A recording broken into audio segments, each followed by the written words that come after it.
2025 Hyundai Elantra Hybrid. It looks nice, it's super efficient, and it have nice interior, but those doesn't tell the whole story. In this video, I'm gonna tell you about what's it like to be spending a week with it.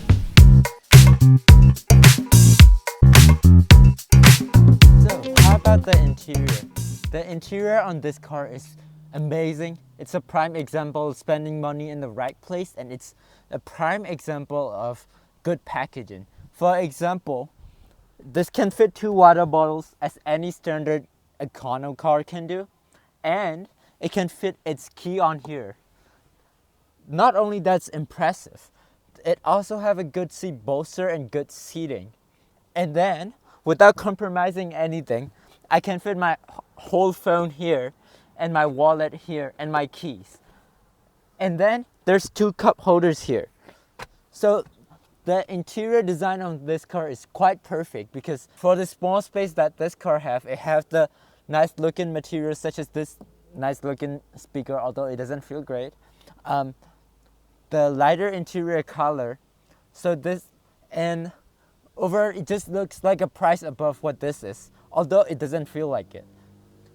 And then another thing is the interior is spacious and nice compared to the competition such as my Corolla or any other thing, because I can seat really well in here. Although I cannot fully spread my legs, I can almost fully spread my legs without touching anything. And it also have nice features. So let me show you around. The AC vents and all the AC controls are buttons, so I can drive like this and I can just touch the buttons. And the gear selector is really good. It's really chunky and it has this nice feeling that I also have like the choice that I have my own choice on the gears. But the doors feel really cheap though. This looks good, this looks good, this looks good, this looks good, but the door hinges doesn't feel that good. It doesn't feel like it have any weight, although it have a good door closing thunk. And the floorboard underneath me is squeaking. Can you hear that? Let me put the mic around here. It's like something is loose in there. Also, another thing that I noticed about this car is this button. If you guys enjoyed this video, don't forget to like, subscribe, and comment on the video. I know a lot of creators ask this. I'm asking this because it helped me get more cars so I can create more details video like this for you guys. And overall, it's totally free and it helps me a lot. This is a camera button. It shows me when I'm the back side of my car, even though I'm not reversing. It's really cool because I can see what's behind me, or like I can see if I fit perfectly in the parking without looking at the car, or like without stepping outside. And another thing that's cool about this car and smart about this car is the back seats. To be honest, I've never been in the back seat of this car, so this will be my first time. But it doesn't mean it's bad. So this is my back seat. This is my driving position. I'm behind myself, and the door is closed. My knee room here. Good thing. There's a light there. And look at my headroom. Alright. But here's one thing I noticed that makes me angry too. There is no armrest here. And this part that you touch is not a soft touch. But it's acceptable, you know? But it makes up with these USB-C charging ports that most of the competition doesn't have. And also, the windows in this car are not fully automatic. Only, I think the driver is automatic, and I think it's kind of dumb, if I'm being honest. With that being said, let's hop into the practicality.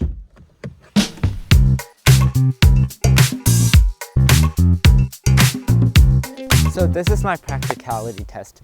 The rule of the test is how many of me can it fit in here.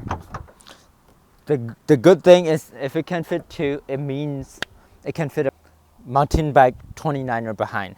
So let me hop in here. First, the opening is not that big, so it's kind of a hassle to get in. Once I'm in, I can do like this. Holy, the floorboard is quite thin. I didn't expect it. Anyways, this is one of me here. All right.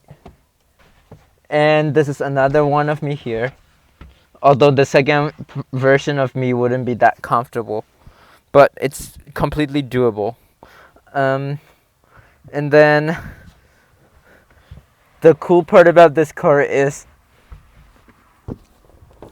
you can fold down the back seats from here. Underneath the floorboard, let's see if it have a flat or like a tire or fix a flat. You pull this up and there's nothing in here. They only have a fix a flat. And also, this floorboard panel, it's really light. It's like very thin. I don't know if you can see this. It's like super thin. And it feels kind of squeaky. It's kind of scary in that regards. And the second thing is, you can fold the seats from here by pulling this. And those seats will go down. I think that's amazing. And the way the trunk closes also is kind of satisfying.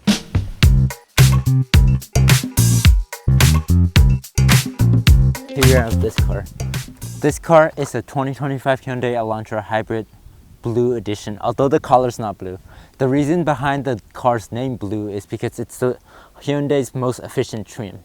So with that being said, let's talk about the headlights first. The headlights, they have two projector LED headlights with the LED daytime running lights. These daytime running lights look really cool, and these projector headlights are amazing at night. They also have an automatic high beam system, which is amazing, and it works better than most of the car I've tested.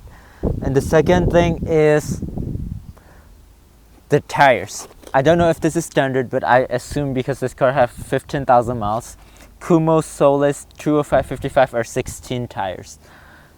I don't know if you noticed this, but this sidewall is really big and it's really beneficial to the car's ride quality. It has the lines that goes from here all the way into the back, and then it's diverted to here. I don't know why it's doing that, but it looks really unique compared to other cars. And the keyless entry is a button.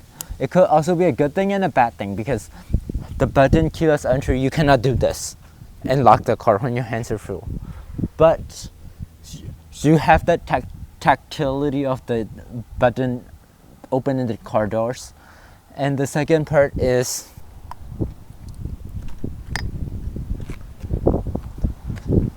the butt of the car.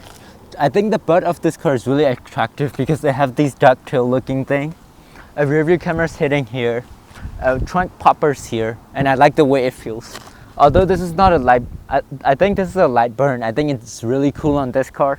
Some cars fit it, some car doesn't. I think this car was designed for this, and I think it looks amazing on this car.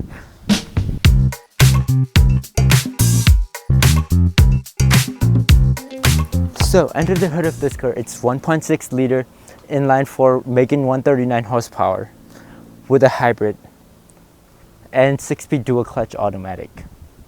Although the power number doesn't suggest that the car is that strong, it definitely is adequate enough to drive on a daily basis because of its electric torque that it offers. How about the maintenance of this car, you might be wondering? The maintenance of this car is quite easy because it's backed by Hyundai's 5-year, 60,000 mile warranty, 10-year powertrain warranty, and then I'm pretty sure you got a complimentary maintenance too. With that being said, let's hop into the drive and talk about how this car feels like to drive.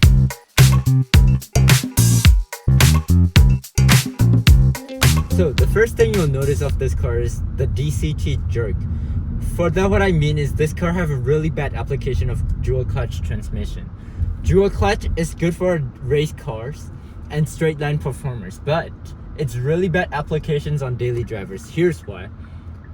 On the low speed, I can feel the car shift. I can feel the car throwing me around. And the engine's really loud too. The shifts are like very, very jerky that it really pisses me off. Watch this. You see that? The head bop? Yeah, it's not acceptable in a car like this.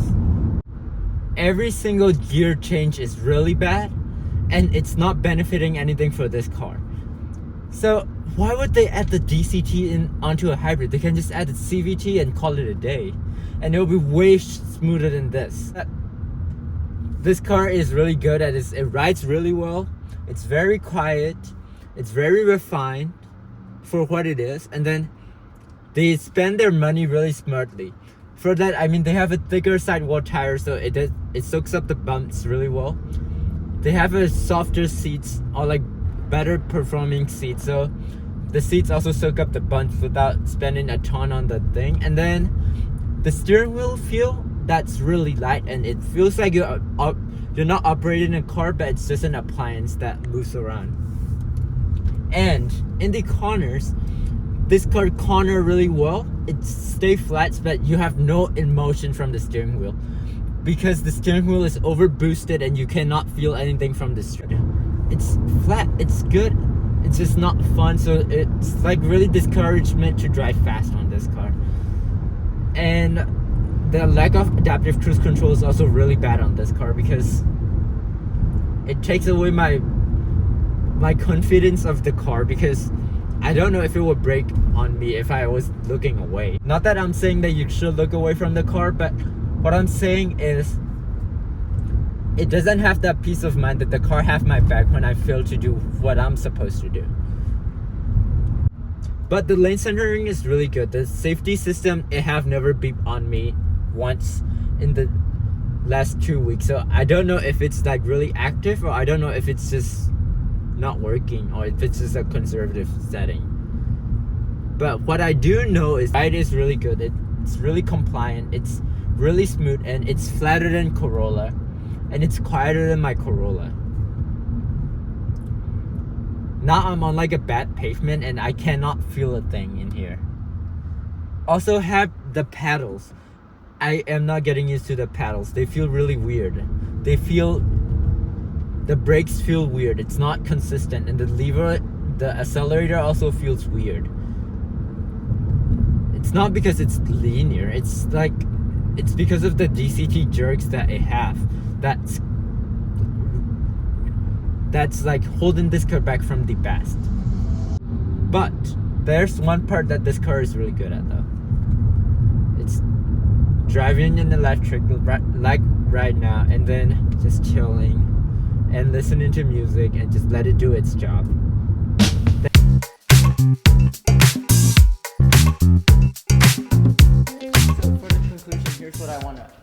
So for the conclusion, here's what I want to cover. The thing is it cheaper than an EV? How is it compared to the competition, and would I buy that car? And if I were to buy that car, what would I do, and how would I buy it?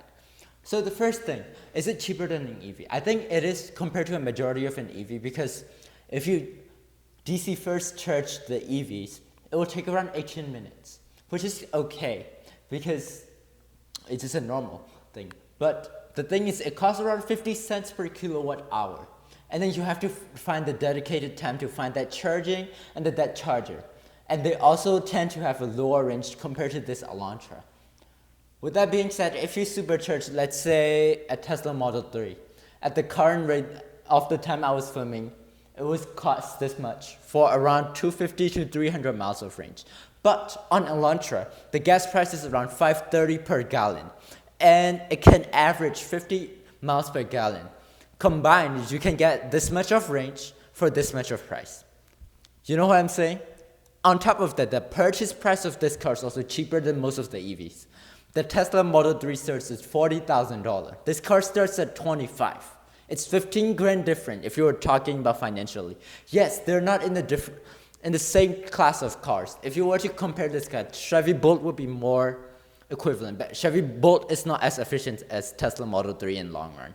So there's that. And the second part is, would I buy this car again? Would I buy this car in general? Well, it's a really tough decision to make. It's really cheap car. It's really efficient. It rides really well. It have all the nice features. They have nice interior, but I wouldn't buy it. And here's the reason why. If I were to buy this car, I would be sitting in stop and go traffic, in the city traffic, in the tight parking spots, on the highway for a long drive. And have you considered all of this, what all of this include? Those includes gear shift, which tie back to the dual clutch conversation, because that dual clutch always creeps forward and then it acts weird on stop and go speeds and when you're creeping. So I would notice it every time. It depends on the type of person you're. I notice it. It might be my unit issue, but my friend says they could ignore it for a cheap price.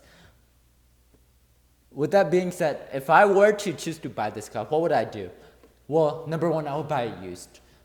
For like 10,000 miles, this car have like a long warranty, so you're not losing that much on warranty. And then for that 1-year-old car, you will probably save around 4 to 5 grand, and you can get limited for the price of this blue trim, which is an insane deal because you can save that money. You can get a higher trim car for that car that is not that different with all those features, super efficient. With that being said, thank you for watching. Don't forget to like and subscribe. See you in the next video.